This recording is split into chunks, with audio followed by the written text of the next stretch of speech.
is only just beginning. So the beautiful irony that after winning the Brexit vote, that was Great Britain's vote to leave the European Union. Many because they thought it was undemocratic. Well, guess what? It's the EU president who is actually demanding that democracy be respected in the United Kingdom. We now expect the United Kingdom government to give effect to this decision of the British people as soon as possible. While it's the UK government that seems to be displaying a masterly reluctance to invoke Article 50.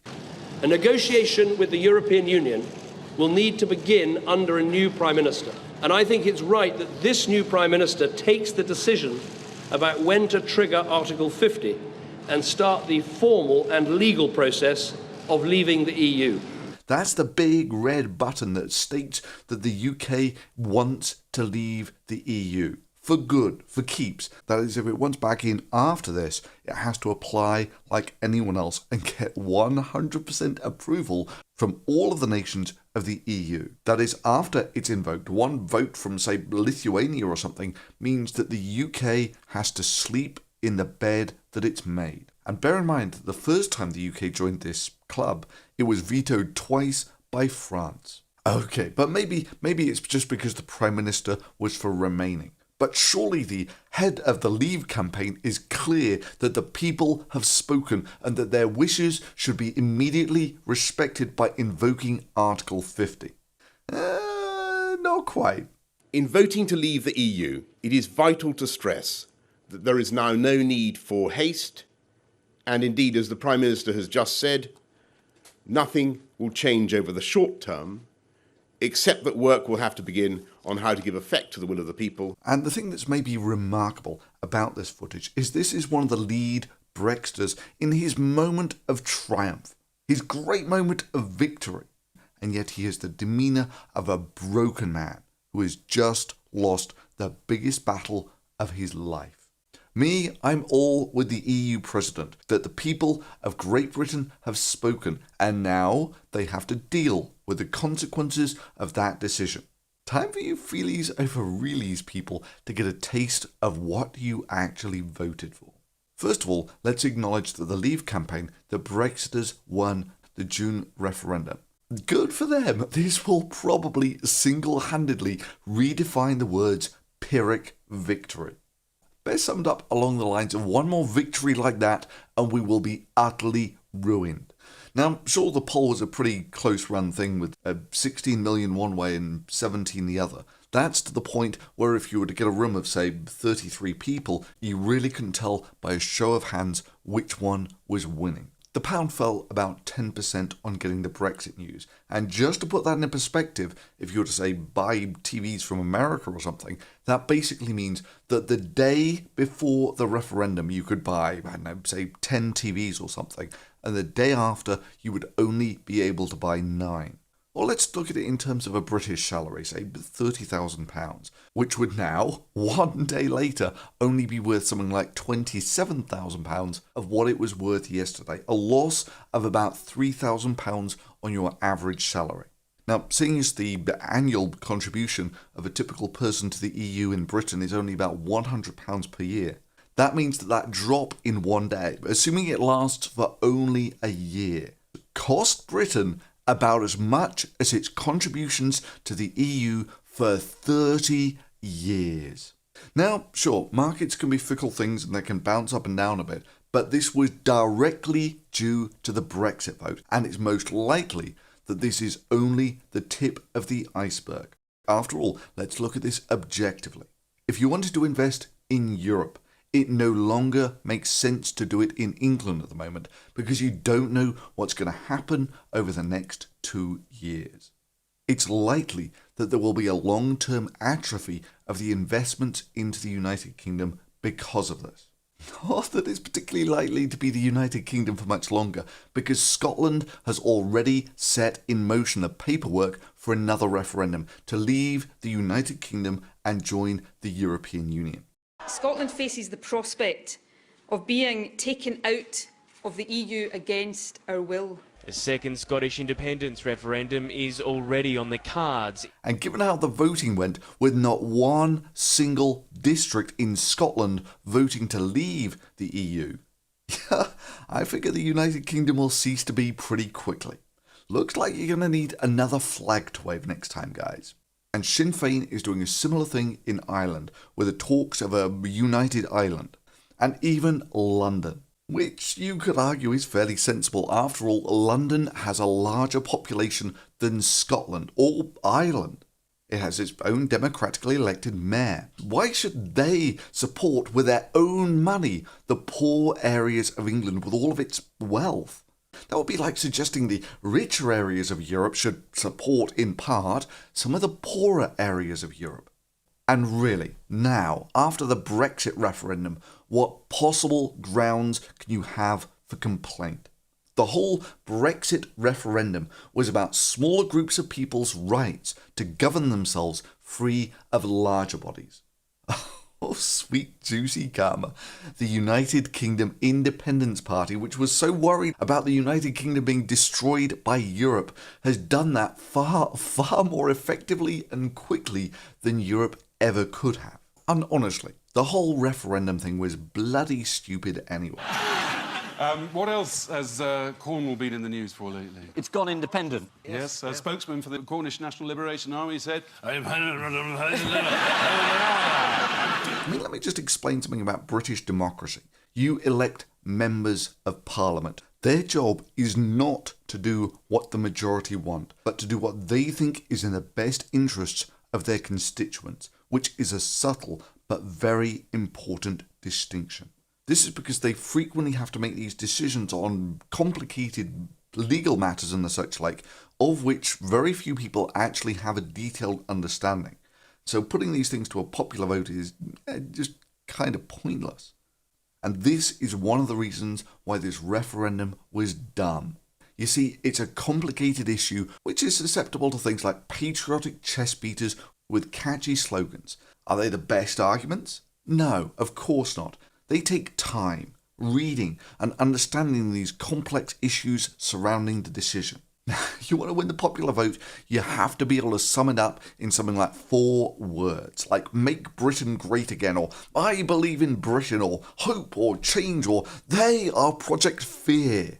Those on their side who speak of nothing but fear, we on our side who offer hope, who believe in Britain. If we vote leave and take back control, I believe that this Thursday can be our country's Independence Day.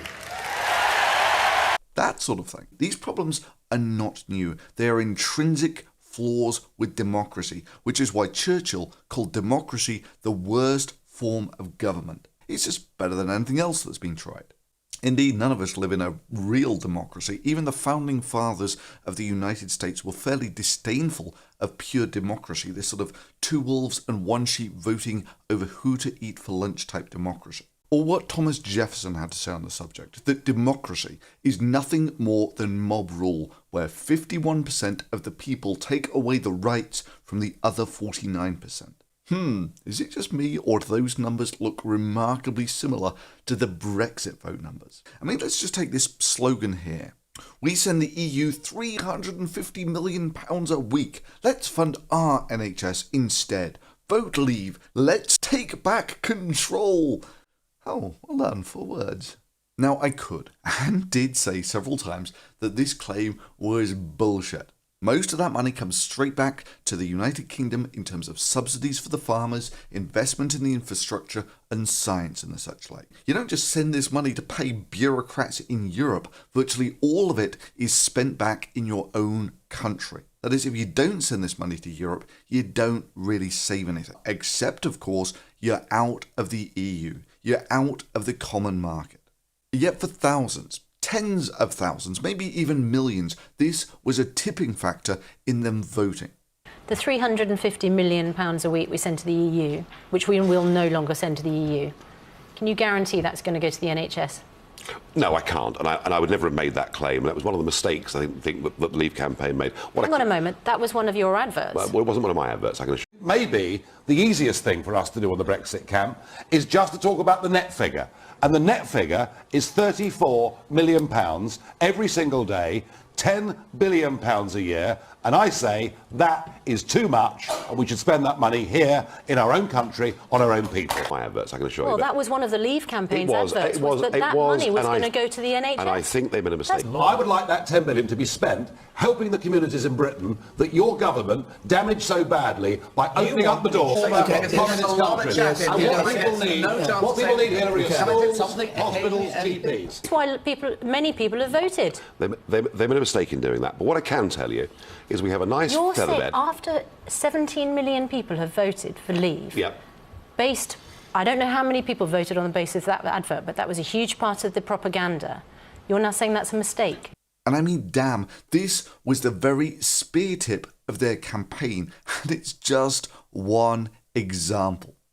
And this is maybe one of the reasons that the day after the referendum, once the results were announced, that's when the Brits were frantically searching on Google for what is the EU, the day after they had voted to leave it. And that means I'm with the EU president here. The British people have democratically spoken. And even though it's not binding, the people of Britain should now live with the consequences of their decision. But honestly, if I were a gambling man, I would still guess that it's not going to happen. The most obvious reason is why hasn't Article 50 been invoked yet? Kind of odd, don't you think? I mean, here's Cameron all, yeah, let's not do anything hasty. And here's one of the most prominent people from the Brexiters, and he's all, yeah, let's not do anything hasty. In voting to leave the EU, it is vital to stress that there is now no need for haste. I mean, damn, this is making the United Kingdom look like the nasty girlfriend, always threatening to leave until someone calls her bluff, and then looking for reasons not to actually leave. Yo, where's Bender? I miss Bender. We won't know that until you leave. Oh, I'm leaving. There's the door. I'll be good. Meanwhile, Europe is, screw your let's not do anything hasty. All the uncertainty is going to screw over Europe all the time that you're still in it. You had your vote. You decided to leave the EU.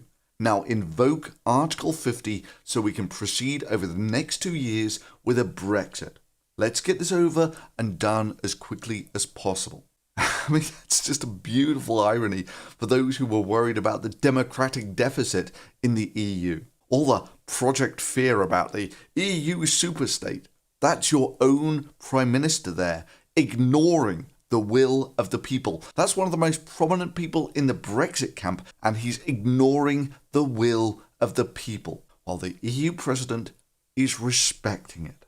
The way I read this is that no one in the United Kingdom actually wants to push that big red Article 50 button. Execute Order 66. Because that's a point of no return. Their place in history is guaranteed after that.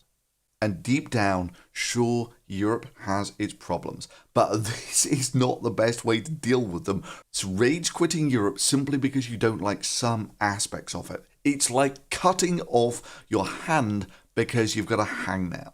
Now, technically, the British government don't have to do any of this anyway. The referendum was only advisory and pretty close. And the truth be known, many are now experiencing what you would call buyer's remorse.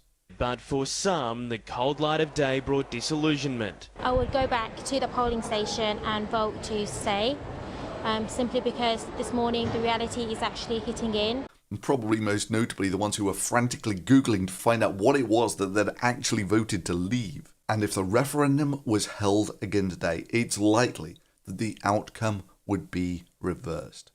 Hardly a sort of ringing success for democracy. Indeed, even before the referendum, when it looked like the Remain was going to narrowly win, ironically, by the exact margin they lost by, one of the key Brexiters said that if it was close, he would want another referendum. Otherwise, it would leave unfinished business, which is actually about right.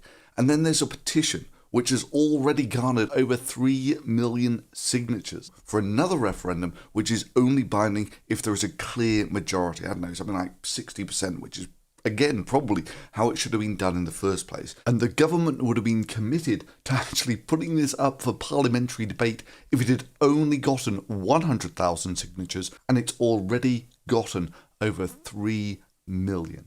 Further, one of the three parties in the UK has already said that it will oppose a Brexit in Parliament, and that's assuming that Scotland actually stays in the United Kingdom at all, and that's even if it doesn't have the ability to veto the Brexit.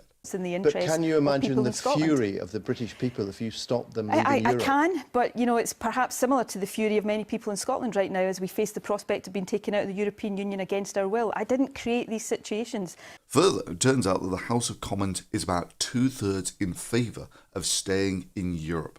And remember, this is not mob rule. Their job is not to simply do what the majority want. It's to do what they think is in the best interests of their constituents. And bear in mind that nothing has actually happened yet, and this was the effect. The mother of all shit shows is about to begin, and even in the best case scenario, where it's cancelled for some bogus reason or another, what message has this sent to the rest of the world about the British people? Indeed, it's maybe one of the olive branches that you'll see in the future as the UK and the EU will have their renegotiation. I know, some token bullshit, and they'll call it a new deal of some sort. Well, now the circumstances are different from what they were before, and you will need another referendum to see what the people think of the new deal. After all, surely 2 referendums is more democratic than just one. I mean, surely you're not one of those anti-democratic people who thinks that the way a referendum works is once you get the result you want, that the people cannot change their mind afterwards. Better hurry though, because the reality is, if you don't get your ass in gear, there may not even be a United Kingdom left to hold such a referendum.